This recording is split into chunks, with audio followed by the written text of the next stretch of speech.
मान लीजिए गौशाला बनाओ, तो अपने गुरु से इसकी आज्ञा लेनी चाहिए या वो कार्य कर सकते हैं अगर हमारे सामर्थ्य है, या नहीं भी है तो हम कैसे उसको नहीं, आंकलन पहली बात तो है कि हर कार्य के लिए गुरुदेव की आज्ञा अनिवार्य है यदि हम परमार्थ पे चलते हैं। देखो, भगवान राम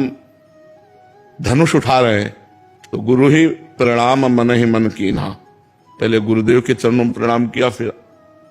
धनुष उठा। मतलब हर एक कार्य अपने गुरुदेव की आज्ञा, गुरुदेव को नमन। गुरुदेव, अब जैसे किसी संत ने कहा कि आप पौशाला खोलिए,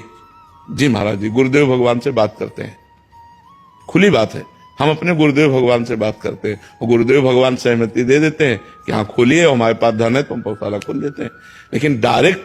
किसी बात को हम तब मानेंगे जब हमारे गुरुदेव की अनुमति होगी। हाँ, एक कोई आए थे तो कह रहे थे कि उन्होंने, किसी ने, पूज्य जन ने बोला है कि 1 साल तक यहाँ भंडारा कराया जाए, तो मतलब वो इतना ज्यादा हो गया कि उनकी आज्ञा का उल्लंघन करें तब दिक्कत, और यहाँ से एक महाराज जी की एक दिनचर्या है उसमें बाधित हो रही है, हमारी साधना बाधित हो रही है, तो महाराज जी उसमें नहीं,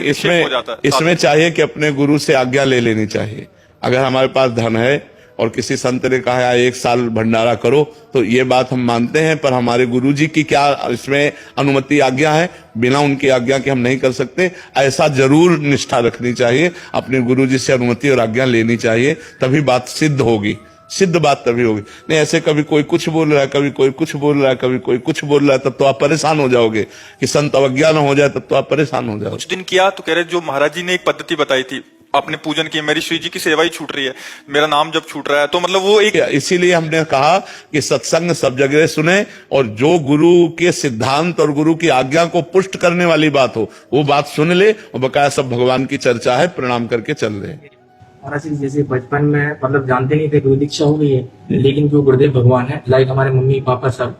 सबकी जो दीक्षा हुई है, तो उस समय उन लोगों की दिनचर्या है उन्होंने बताई नहीं, तो गुरुदेव भगवान हमने तो ऐसी राधा नाम पहली बार सुना और राधा राधा जप रहे हैं। हाँ, अब जैसे एकदम बचपन में गुरु मंत्र तो थोड़ा जब तक विवेक ना हो,